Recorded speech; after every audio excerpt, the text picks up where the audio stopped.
నువ్వు ఈ ఇంటికి ఒక జీవి రావాలని కోరుకుంటున్నావు, కానీ కాలం ఒక జీవిని ఈ ఇంటి నుంచి తీసుకువెళ్లే ప్రయత్నంలో ఉంది. ఆ దోష నివృత్తి జరగాలి అంటే ఈ ఇంట్లో మృత్యుంజయ హోమం జరగాలి.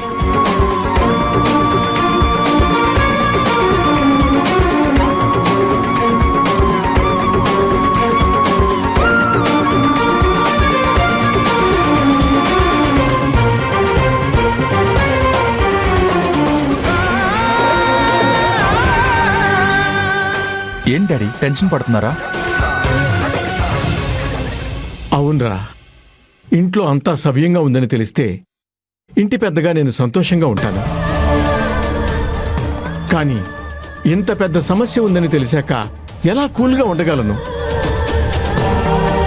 ఇంట్లో ఒకరికి ప్రాణగండం ఉందని తెలిసి నేను ప్రశాంతంగా ఎలా ఉంటాను? అలా అని మీరు టెన్షన్ పడుతూ ఉండడం వల్ల ఆ సమస్య తీరిపోతుందా? ఏంటోరా, నీకు నీలవేణికి మధ్య ఉన్న సమస్య ఎప్పుడు తీరుతుందో అడగటానికి గురువుగారిని రమ్మన్నాను. కానీ ఆ సమస్యకి పరిష్కారం దొరక్కపోగా మరొక పెద్ద సమస్య వచ్చి పడింది.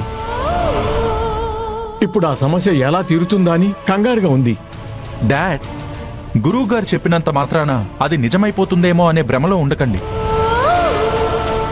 ఈ సమయంలోనే మీరు చాలా కూల్గా ఉండాల్సిన అవసరం ఉంది.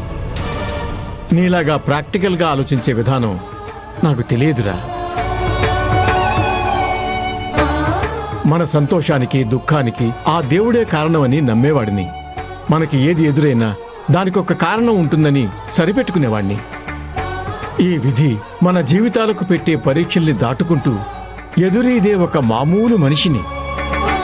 ఇంత పెద్ద దోషం గురించి తెలిసాక కూడా ఏమీ కాదులే అని మామూలుగా తీసుకోవడం నా వల్ల కాదురా.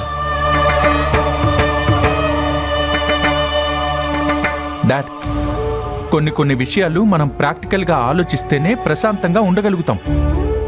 గురువుగారు చెప్పిన మాటల్లో ఎంత సత్యముందో తెలియదు, కానీ అవ్వబోతుందేమో అయిపోతుందేమో అని భయపడ్డంలో మాత్రం అర్థం లేదనిపిస్తుంది. లేదురా, నేను ఎంతో కాలంగా గమనిస్తున్నాను. గురువుగారు చెప్పిన మాట ఎప్పుడూ పాలుపోలేదు. ఆయన చెప్పినట్టే జరిగింది. ఆయన ప్రతి సమస్యకి పరిష్కారం చూపించారు. అందుకే ఆయన మాటల మీద నమ్మకం పెరిగింది.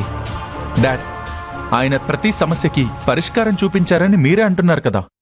అలాగే ఇప్పుడు చూపించే పరిష్కారం కూడా ఈ ఇంటికున్న దోషాన్ని తుడిచేస్తుందేమో. మనలో ఒకరికున్న గండాన్ని కడిగేస్తుందేమో. ఎవరికి తెలుసు డాడ్? ప్లీజ్ డాడ్, మరీ ఎక్కువగా టెన్షన్ పడకండి.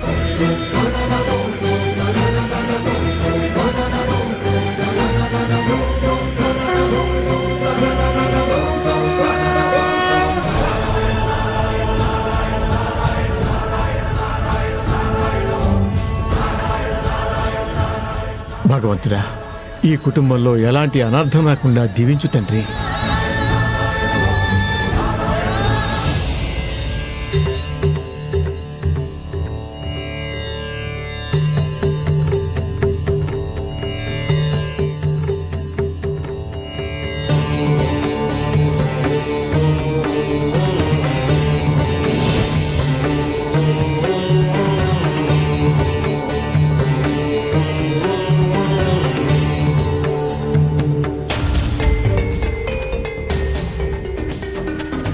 అమ్మ నీలవేణి, నీ జాతకం ఎన్నో ఉన్నత విలువలు కలిగింది.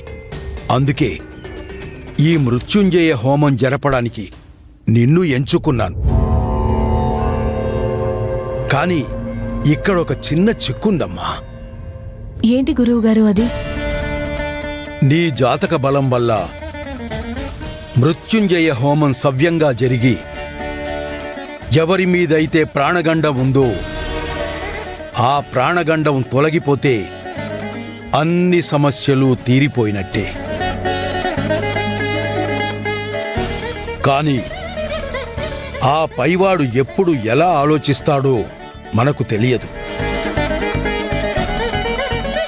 నీ జాతక ప్రభావం అవతలి వాళ్ళ మీద పనిచేయకుండా అవతలి వాళ్ళ జాతక ప్రభావం నీ మీద పనిచేస్తే చివరికి నువ్వే అందరి ముందు తలదించుకునే పరిస్థితి వస్తుందమ్మా.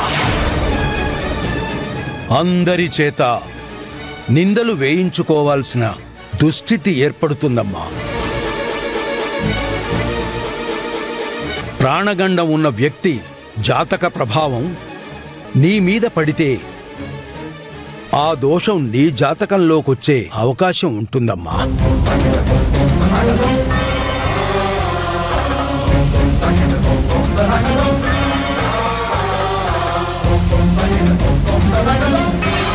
ఆ విధంగా అయినా నా కుటుంబంలోని వ్యక్తులకి ఎలాంటి గండం లేకుండా నా జాతకంలోకి వచ్చేస్తే మరేం పర్వాలేదు గురువుగారు. నేను నా వాళ్ళని కాపాడుకున్నదాన్నవుతాను. ఇంతకీ ఆ ప్రాణగండం ఎవరికుందో మీరు ఇంతవరకు చెప్పనే లేదు. మరెవరికో కాదమ్మా, మీ అత్తయ్య కాదంబరికి.